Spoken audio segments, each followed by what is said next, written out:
Welcome back to our channel. Today we're diving into the rapidly expanding BRICS organization. Originally formed with 5 countries, BRICS now has 10 members. Brazil, Russia, India, China, South Africa, and the recent additions of Saudi Arabia, the United Arab Emirates, Egypt, Iran, and Ethiopia. With its growing influence, many are wondering, what is BRICS's true purpose? Is it an anti-Western alliance? And what are the implications for global geopolitics and economics? Let's explore! BRICS began in 2001 as BRIC, a term coined by economist Jim O'Neill to describe the 4 emerging economies, Brazil, Russia, India, and China, expected to drive global economic growth. The first official BRICS summit took place in 2009, focusing on global governance and economic development. In 2010, South Africa joined, making it BRICS. Since then, the group has held annual summits to discuss cooperation on various issues, including trade, development, and global governance reform. In 2024, the group expanded again, inviting Saudi Arabia, the United Arab Emirates, Egypt, Iran, and Ethiopia. This expansion marked a significant shift, positioning BRICS as a truly global organization, stretching across multiple continents and encompassing a diverse range of economies. At its core, BRICS aims to create a multipolar world order, challenging the dominance of Western institutions like the International Monetary Fund and the World Bank. The group promotes economic development, infrastructure investment, and cooperation among member nations.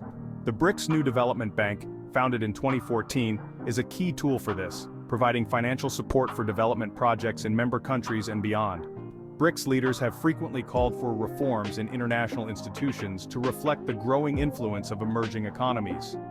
They argue that the current system disproportionately benefits developed Western nations while limiting the voices of developing countries. Is BRICS an anti-Western alliance? Not exactly. While the group does push back against Western dominance, its goal is not necessarily to oppose the West, but to seek a fairer distribution of power in global governance. For example, the BRICS New Development Bank does not impose the same strict conditions as the IMF, offering an alternative source of funding for countries that may struggle to meet the IMF's requirements. Moreover, BRICS members continue to engage with Western nations economically. Trade between China and the United States, for instance, remains substantial despite tensions. So, rather than being explicitly anti-West, BRICS is more about creating alternatives and ensuring that emerging economies have a say in shaping global rules. A significant part of BRICS's strategy is de-dollarization, or reducing reliance on the US dollar for international trade and finance. The US dollar has long been the world's dominant reserve currency, which gives the United States considerable influence over global financial systems. BRICS countries argue that relying too much on the dollar exposes their economies to risks, such as US sanctions. To counter this, BRICS members are increasingly conducting trade in their own currencies. For example, China and Russia have increased the use of the yuan and ruble for trade. Additionally, discussions about a potential common BRICS currency have emerged, although implementing such a currency faces significant challenges. Segment 5. The economic and geopolitical impact of BRICS expansion. With the recent additions, BRICS now accounts for over 40% of the world's population and nearly 30% of global GDP. The member countries collectively represent some of the largest energy producers, including Russia, Saudi Arabia, and the UAE, as well as major manufacturing hubs like China and India. This gives BRICS significant leverage in shaping global trade and energy policies. For instance, BRICS members are among the world's top exporters of oil and natural gas. Saudi Arabia, Russia, and Iran are leading oil producers, while Brazil and Russia are also significant agricultural exporters.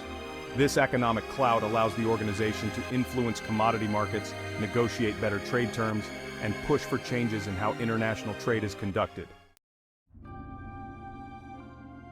Segment 6. The geopolitical significance of BRICS.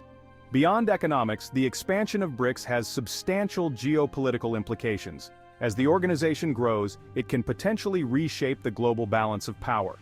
The inclusion of countries like Saudi Arabia and Iran, which have historically been rivals, signals a desire for new forms of regional cooperation. Similarly, Ethiopia's addition gives the bloc a stronger presence in Africa, while the UAE strengthens ties across the Middle East. BRICS expansion challenges traditional Western-led institutions, such as the G7 and NATO, by providing alternative platforms for economic cooperation and security discussions. BRICS can influence global policies on issues ranging from trade to climate change and international security.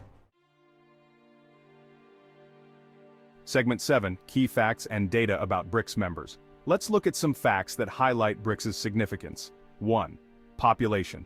The 10 BRICS countries combined account for over 3.5 billion people, making up about 44% of the world's population. 1. Economic power. In terms of GDP, BRICS countries collectively represent around $28 trillion, nearly 30% of global GDP.